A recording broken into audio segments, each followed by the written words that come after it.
Recording in progress. Ladies and gentlemen, hello again, and thank you for supporting Don't Worry About the Government.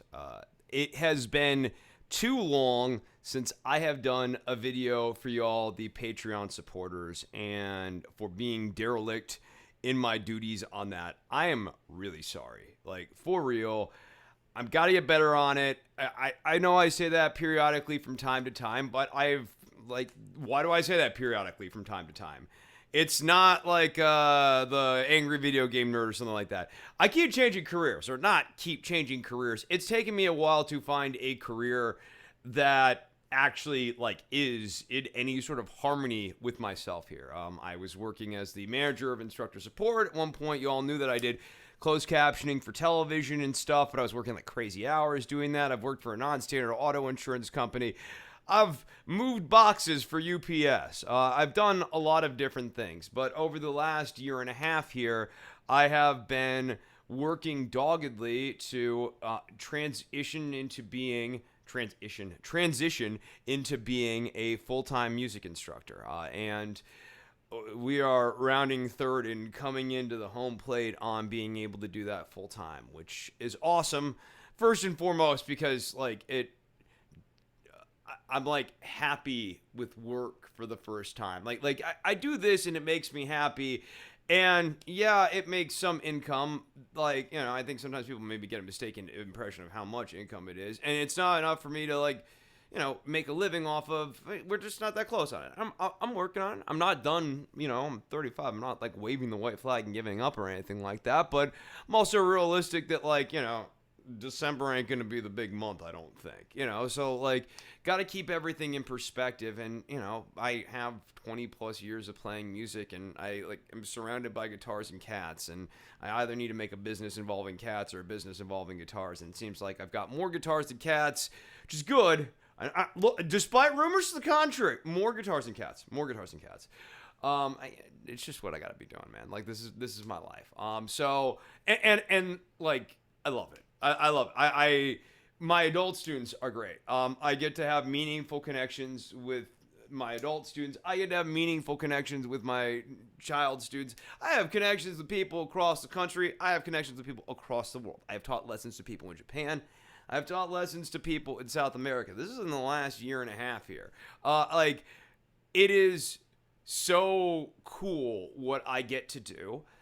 And because of what I get to do and what it pays per lesson, it allows me more time to work on Don't Worry About the Government. And that is the focus now that I'm getting kind of closer into that. I still have my obligations to this nurse staffing job, and look, they're great. What other job do I get to sit at home and watch TV and do my work? And I can work in the weird hours that I like to work, like 11 p.m. to 2:30 a.m. Why? Why do you do these things, Chris? I don't know, because I'm 35 and I just can't get out of these weird sleep habits because of 7 years of doing it all through my 20s and not necessarily being an early bird growing up. You log about 28 years in one direction, it just sort of sticks, doesn't it? More than 28 years, 30 years in that direction. Jeez. All right. Time keeps on slipping into the future, as they say. So I want to apologize to you because it's I've been doing the show and I've been a little bit dependent on the panel to keep me going. Because I need a little bit of motivation. I am still following the news, but I'm not able to do the exhaustive research that I was able to do, let's say, 18 months ago. It's gonna change. It really will, because it just the time. I don't need to spend. It's basically I get paid twice as much doing the lessons versus doing the contracting. So it's I'm getting my hours back, the 8 hours a week that I liked to be able to dedicate to this, because it takes. I don't know, it took me 2 hours to go through news and put together this slate here today for the show I'm going to tape after I do this bonus-sode here. And then, if I have a panel, I got to edit it. If I do any post-production, I still have to listen to the show in its entirety. So take whatever the runtime is, basically double it, and that's at least the time it takes to record and edit the show. And then to post, it's probably about 1.5 times the runtime of the show. So if the show is 90 minutes, it's probably 2 hours on the back end and then 2 hours of writing and stuff. I like to be able to set aside 7 to 8 hours to really be able to do this. And again, that's assuming that I'm just like plugging along. Like if I want to do any sort of post-production, time goes up. I like doing the post-production. I don't care that it loses money. The only thing I care about is if I'm losing time from doing other work-related things. So I'm trying to get my hours back, and that's the big thing. I mean, not to get into my personal life here too much here, but I had a girlfriend. Don't have a girlfriend now. But like, don't worry, don't boohoo for me, please. I'm not saying that. It's just like when you have a relationship that takes more time, and then. Oh my God! All right, the last thing that was a time suck, and I just have to plead. I don't know what amendment this is. I'm pleading the hot water amendment. So I can only tell this story one time to people, so I'm just gonna tell all of you all at once here. At the end of June, I started to notice that the hot water in this fantastic, luxurious apartment here in the hinterlands of North Dallas, Texas, has. I started to notice that the hot water was not particularly hot anymore. That we had moved like from warm water to lukewarm water to like, is this hot water? And I was pretty sure it wasn't. I was just basically getting the heat of the Texas summer in my pipes, and that was about right. It's getting about 87 degrees from those pipes. So at the same time, I also get my power bill for the month of June, and my power bill is insane. It was $230. Was that the $400? Yeah, no, the May one was $232. The one for June was $484. Now, I talked about this on a previous episode. Words is hard. And this then sent in a like exhaustive like 6-week ordeal, wherein I discovered 3 weeks in that secretly the company that was managing this place sold this, and so the whole reason they've been fucking me off the entire time on doing these repairs is because they didn't want to do them at all because they were going to be dipping out of here. So I've been getting stuck. Oh, by the way, like this thing was wildly overdrawing power the entire time. Like the kilowatt hour usage of the hot water heater, the highest I think it got to was 4,000 kilowatt hours here for like this apartment, which 4 times the amount. So I the entire time I was living in a fire hazard, which is the other thing I was really worried about. I'm like, this thing keeps drawing energy constantly. Where is it going? What is using this energy? It has to get expelled somewhere. And just the idea that I keep drawing all this current in my house, I'm savvy enough with electricity to know I don't really want that. I would rather that not be happening. So the new property management company takes over, and they are not all that more receptive to me than the first one. And this manager guy at the front office decides that, like, he kind of likes being a manager and thinks that he's owed a certain amount of respect and this, that, and the third. And I'm going, no, like, I'm the guy paying rent here, so, like, really, I just need, like, the hot water heater fixed. I didn't get everything resolved until August 17th. So that episode that we did on the 23rd was 6 days after. And so every day through July and August was longer than it needed to be because I was having to contact, and I mean, it was nearly every day. There were points where it was 7 days a week or like 6 days a week, like not on Saturday because it's pointless, but like, I mean, multiple times in a day. I have this log that like, it's laughable how long. It's as long as, it's not quite a show slate, but my God, like if I actually did the whole log and like told you everything about it, it reminded me of like Lenny Bruce when he started to lose his mind towards the end of his life, just reading off all the legal briefs and everything like that on stage. If you ever watch that footage, sad stuff. This was an absolute utter ordeal, and miserable is really the best word to put it. They finally changed the hot water heater out. My hot water heater, they adjusted it too, so that like, because I was like just standing over. He's like, well, how hot do you want? I was like, hot. I want to make sure that I'm like, I never want to be dealing with a cold shower ever again. So this thing now, well over regulation. Hot is now hot, and that means also that I'm able to have a nice, comfy bath and an efficient bath of that too. So like, thrilled about all of this. But wasn't over until August 17th. I had to clean this place multiple times. I was constantly in a bad mood. Oh, grumpy Chris. Yeah, well, I'm trying to be more at peace and stuff. Tranquility and shit. it's going all right. Like, I mean, when I'm teaching, I'm earnestly happy. Even when I'm doing the work for the healthcare company, it's so chill and low stress. So, like, how can you really be angry? I get up, I have my coffee, the sun is shining, cats are here.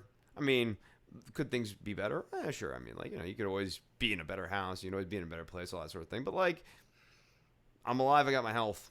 And, that's something I'm not taking for granted. And not in the least of which, actually, that'll get me into the next story. I talked about this a bit on Shake Them Ropes, but the coronavirus has hit home in my personal life in a very direct way. I discovered two things of note. On Shake Them Ropes, I talked about, not that you're required to listen to the wrestling podcast I do or anything. I mean, it's a wrestling show. You guys, this is a politics show. Different brands, different things. It's like the music brand. They're kind of separate tranches.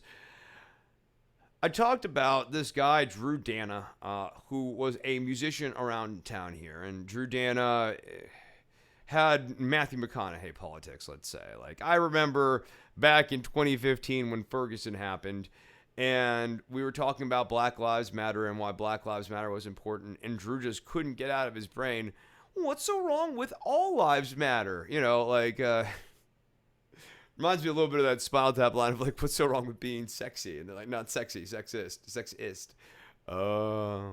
Yeah, so Drew just couldn't get his brain around what would be the problem with all lives matter. And Drew couldn't get his brain around doing the vaccine. And he still liked gigging around town here.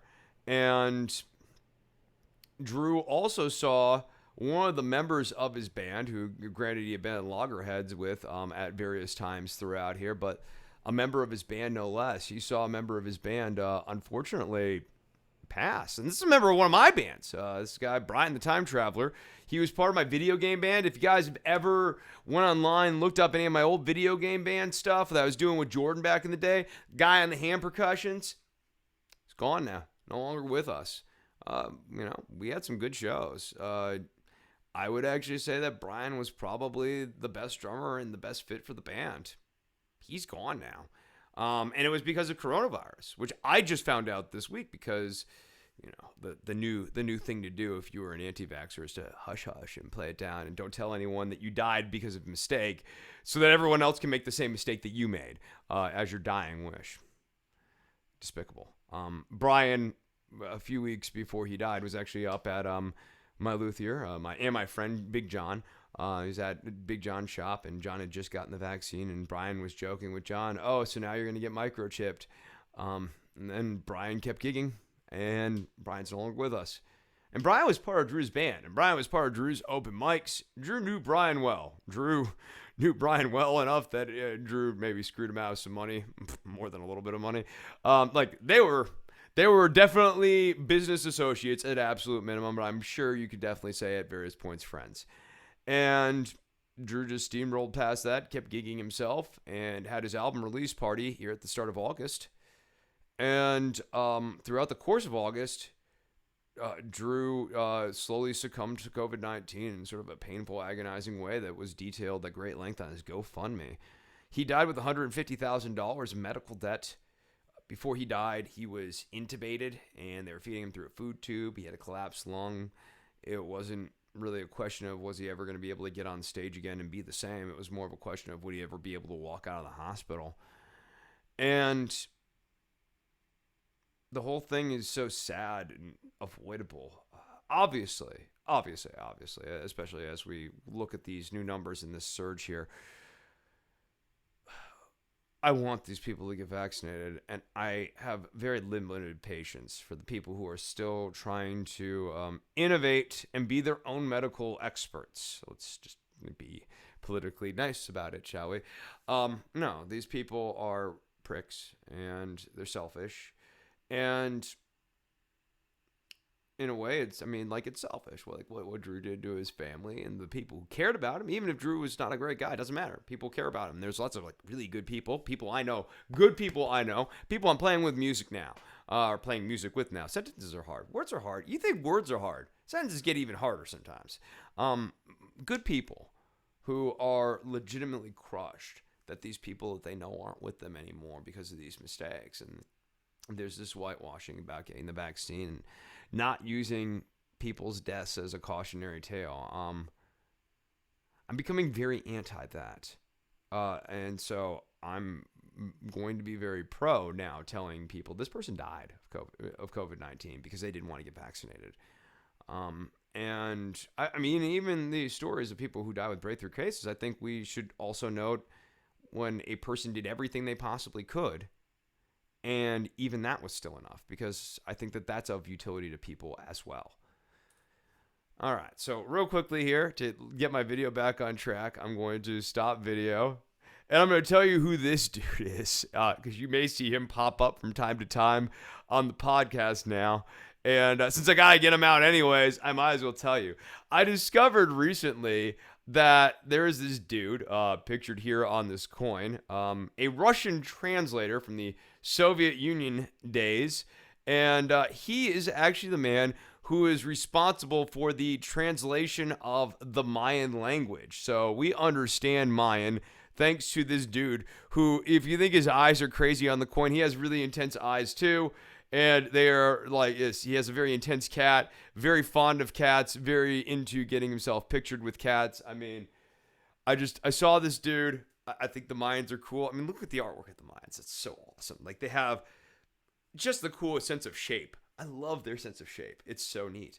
And yeah, I just thought that this dude, striking individual. I want something different than Frank Zappa for my students, because he's smoking cigarettes, and like, you know, I'm not trying to promote smoking cigarettes to the shorties. You know, I'm trying to just be good to the kids here. All right, so yeah, there you go. See, it did the reset. It did the reset. That's what we do that for. If you ever see that go up, that is why that goes up. Speaking of the kids here, for those interested, I mean, this is like, if you're looking for some extra Nove content, you can go and get it. Go and check out the YouTube channel for Chris Novembrino. On there, you can see what I dubbed the fall guitar setup-a-thon. Here, let me show you. So, this guitar right here is one of my students' guitars that we did during the fall guitar setup-a-thon. One of the things that I am working on the music front side is a thing that I call Project 500 unofficially. Project 500, you're like, what is Project 500? It's real simply, it is the project to make the best possible guitar for a $500 budget.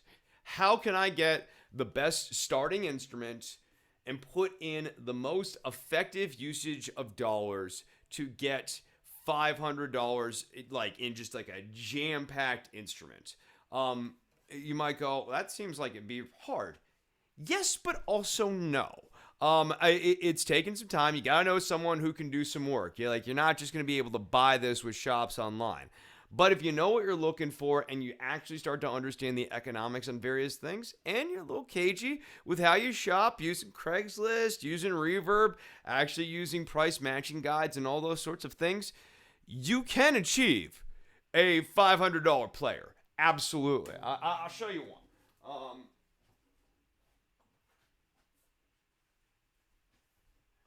This guitar right here is going up. I'm actually later on here after this show. This is cool. You see this cool sparkle finish? I know you get a little bit of the grainy sparkliness going on with Zoom anyways, but you can really see the sparkling sparkle on here like the greatest. That's because there's a sparkle finish on here. The computer is desperately trying to figure out what the color scheme is supposed to be, so this thing looks really cool. This thing's also got a neat little carve out up here. This stuff doesn't work. Well, it does, but it loads down I'm not going to get too technical, but it kind of screws up the wiring, so we actually disengage it for right now. This is a Chinese-made PV Rockmaster. John did notice, and there were just like kind of profound levels with the frets, and so what he had to do is he had to go in and re-glue all of the frets. This is an under $100 guitar. There is now about $275 worth of work going into this thing. However, this is still a sub $400 guitar. New pickup, new volume pots, a wiring scheme for those of you who are guitar minded that coil splits this pickup. So my dude went from having like the starter cheap Chinese pickup to having a cool actual, like, burnished steel finish thing that is now coil split. He's got, a lot of tonal options here. And this thing plays like a hot rod. It is just killer. Looks like the Russian man might be coming out here again in a second. So, anyways, that is that's kind of what I'm going for here. I want, on the guitar side, it is important to me to not just teach the playing of the instrument, but also to teach people the value of the instrument, what it's worth, and thinking about those things, because you can think about this guitar as a customization of yourself. You can be more you with an instrument that you kind of build up from the ground and make these adjustments, and it's all mindful, and you start to really get the sense of the interplay between the pickups and how you use your neck and the type of body that you're using. And I know that for my man Corwin, who I'm about to go and see, he had this guitar that had like plinky frets and sounded like crap, and like, I'm gonna let him borrow one of my decent little mid-sized amps here. He's gonna be playing on that, and I've got to fly out here next week anyways. He's gonna have 2 weeks to really like enjoy guitar and play a guitar that play on a level of guitar that he's never played on before. And it's his guitar now, and it's his guitar forever, and he can keep building this thing out, just the same way I built out my PB Falcon that you see with the Boba Fett knob. That was a $300 guitar. It had some problems just like Corwin's guitar, and there's more work in it than the cost of the instrument. It's worth every penny. I couldn't resell it, but it's worth it. It's worth every dollar that I put into it. It's me. Life without that PV Falcon would be so strange. Even though you go, but you have that dope Les Paul and that cool SG. Didn't you like the PVT 60? Yes, and yes. But it's so guitar is more than just wood and metal, right? Like, and electronics and magnets and all those sorts of things. It's as you play it, it literally picks up your cells. It literally picks up your DNA. And like, so I love being able to do this for kids, because the other thing is, I want people to go, you don't need to spend $1,000 to have a cool instrument. I don't want people to think that there's this like gatekeeping thing. Get the Gibson. The Gibson's cool. I've got a Gibson. Get the Fender. The Fender is cool. I've got one of my favorite necks is a Fender neck, an American Strat neck.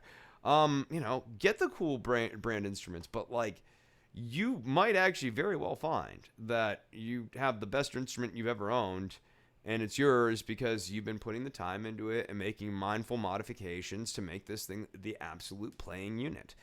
So that's Project 500. I'll tell all of you, if you're interested in putting together a guitar, hit me up. Like, you don't have to be my student. You guys are my patrons. I just the same way with stocks. I hope you listened to me on the AMC thing, because I didn't listen to me. Whoops. Because I was right. Like, it did pop up to 35.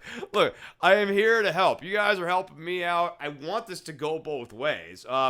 Actually, my sincerest hope is that you actually get with some of this stuff on the back end, is being able to get in touch with me on some of these other things, that I can get money in your pocket. $1 for if I can save you 50 buying an instrument, more or less pays for itself. That's please use me as that resource. I beg of you. That is what I'm here for. You got a kid who's looking to get an amplifier. You're looking to buy a guitar. Please let me know. Let me see. Oh, God, the last thing. I wanted to talk to you all about talking a person into getting the vaccine, and I thought I was able to do it, but we spent an hour on the phone the other day. This is a new student of mine, and I cajoled them, and I had this whole, I have my battle plan laid out. I depoliticized it. I tried to answer every concern and be patient and, not be the didactic liberal and all those, especially when I'm in teacher mode, I can turn on and be, chill. Look, teacher mode's, it's an authentic part of myself too, but like, the snarky biting part of Chris has to get kind of buried up. That's what Don't Worry is for. And the wrestling podcast and that sort of thing. I am noticing I'm a little prickly on the ears sometimes, because I'm trying to be so nice in real life now. I mean, look, that's what the job calls for. It's just, you gotta Gotta pay Peter, you gotta rob Paul. That's not, no. That's bad morality. Don't do that. That can't be the right one. Anyways, I tried to talk this guy into getting the vaccine. And he said he was going to do it. And then he calls me back up 3 days later and tells me that he's talked to his doctor and some other people and he's not going to get the vaccine. But he still wants to come over to my house and he still wants to do singing lessons wherein he would be singing. And I told him the story about Drew Dana, the singer, told him about the $150,000 medical debt, and he just gave me this story about why he can't do it. And I'm like, all right, bro, I don't know if you're telling the truth or not. It's fine. I went and logged it with the office and I was like, look, if you still want to do lessons, you're going to have to get an N95 mask and you're going to have to wear an N95 mask over here. And I'm going to have to wear one too. And that's the only way I'm going to be willing to do lessons with you. And we'll see how that goes. I don't think he's going to like it. I think he's probably going to flame out. And I got to be honest, that I don't care about. I do have the axioms here. We're not doing rules at the music studio here, but I am using some axioms to kind of like guide how I teach. There's one that's music's for everyone, and the silent parenthetical is that includes Republicans. The second one is if it sounds good, it is good, which is to say, look, there aren't really mistakes in music.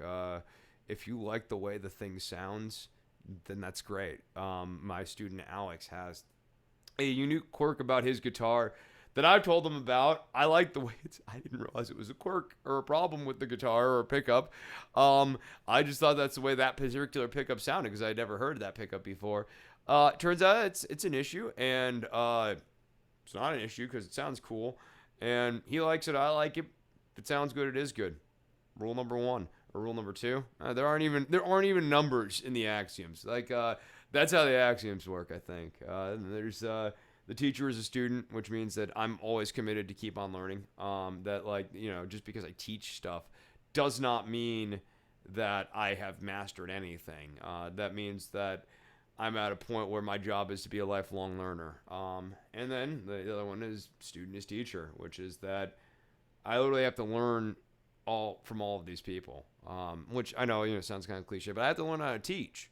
And how do I learn how to teach? I learn how to teach from them. And it reminds me to always kind of like pay attention because this isn't like Chris is doing shows for these people. Chris has got to have a meaningful interaction with all these people and find a way to make a connection and teach to the student. That's the other one is always teach to your student. Like there was not a one size fits all thing. A few blanket PDFs for when people begin lessons, but once we get past a certain thing, you got to make sure you meet people where they're at here. I take all this stuff really seriously, and when this guy wants to come over here and do this, I'll still teach him. He's got to wear an N95 mask if he wants to get taught, because I'm sick of having these anti-vaxxers impose themselves on us. They act like we are abridging their freedom, but it's really the other way around. They are imposing their freedom on us and necessitating that all of us take evasive maneuvers in either passive or direct ways. I don't go out and sit down at a restaurant and just chill and eat and remember I used to go to Olive Garden and edit and y'all used to bust my balls on that? If I did that now, y'all would think I was crazy, and obviously there's not a shot in hell I'm doing that now. That's these are the sorts of weird sacrifices that we have all been making for a long time now, kind of quietly, for their freedom. And they just go, well, I'm taking the risk and I'm going to get COVID, and if you don't like that, you could just stay at home, pal. Well, okay, yeah, that's neat. That's a nice way of putting it. Go fuck yourself too. And I'm really at this point where it's like, no, you know what? You want to live like this? That's cool. I can't make you live like me, but you can't make me interact with you. You can't make me open my business up to you. for a long time, and I know that this was a bone of contention after Masterpiece Cake Theater. Masterpiece Cake Theater. I always say Masterpiece Theater. It's the Masterpiece Cake case. Not the Masterpiece Theater cake, nor the Masterpiece Theater case. Which would be funny and probably very period specific. Look, my position is that a business, broadly speaking, needs to have a robust right to decline. And it is, frankly, always been with like this stuff in mind here. I need to have the ability to say no to someone who is going to create a situation where they're not making me safe. And they might even claim politics. Oh, you're screening me because of politics. I always make it clear, I'm not doing this because of politics, because I do not want any sort of suit like that. I am doing this out of an abundance of safety, and the fact that I don't have paid time off, and that if I get kids sick and I have a body count, I have to live with that. And you may not have to, and given the way you fucking feel about things, you probably will be just fine. You'll go to bed and go, well, you know, I did, that guitar instructor did call me in tears today talking about the dead girl. Oh, well, time to have a Miller. Yeah, okay, that's cool, but I have to live with that. So, like, for me, it's about all those things and not about political stuff, and that is different from the Masterpiece Cake case. But still, that the basic rule applies that, like, this idea that a business has the right to say, I don't want to do business with you, and, like, look, that guy goes, hey, this guitar teacher's an asshole. He won't do business with us anti-mask people. I'm willing to wear that. They have the right to say that about me. I'm willing to wear that, and if that was really hurting my business, I mean, frankly, I'll take the hit to live the way that I want to live. That's their right. They have the right to boycott. I've always been pro-boycott. Well, you wouldn't feel this way if the shoe is on the other foot. It has often been said, but no, like, now that the shoe's on the other foot, this is exactly how I knew I'd handle this. I will tell you, no, you can't do business here. You're not going to get the kids sick. If I miss time, I don't get to hit you with a bill. If I go to the hospital, I don't get to hit you with the bill. You'll sit around and moralize it in such a way wherein it's not your fault at all that you, the anti-vax guy who insisted on coming into my house without a mask on, is somehow not responsible. Why? Because I wanted to take you on as a lesson, right? They'll twist the morality. They'll find a way to not be guilty. I know how this plays out. And at the end of the day, even I'll be figuring all this stuff out with tubes in me. The hell with that. I'm not interested in doing that. I'm sick of these people. They've been imposing themselves on us. It's the same way that I feel about whitewashing their anti-vaxxing deaths at this point. I'm sick of it. No. I don't take any glee in watching, Republican after Republican drop at this. I look at some of these photos from football games and stuff, and it's abject horror to me. My friend calls me up yesterday. He's like, I went to an event. And I'm like, are you vaccinated yet? He's like, no. I'm like, motherfucker, go and get the vaccine. Go and get it. People are dropping dead over this. The whole thing sickens me. But, we have to put our foot down because, as I'll talk about on the episode here, our government's not rushing to the rescue on this one right now. And unless and until we start putting our foot down and start demanding that the Biden administration that some of us have comfortably went to sleep during here, starts doing more on this. Look, all I'm saying on that, and we'll talk about this more on the show, is if Trump was putting up the numbers with the Delta variant right now that Biden is putting up, the media would be covering the Delta variant like it is bloody murder, because we have had 3 of the 6 highest days of caseloads during this surge with the vaccine out. You put this into context, and it is staggering how powerful this virus is. So on that note, I want to end this Patreon exclusive video by just thanking you all so much for supporting the show. If you have any questions about stocks, if you're trying to get involved in that, get at me. If you got any questions about guitars, you want to maybe purchase a pedal, maybe you want to get a good price on an amp, any of those sorts of things, I can be a resource to help you all save money, because you all help me keep this show on the air.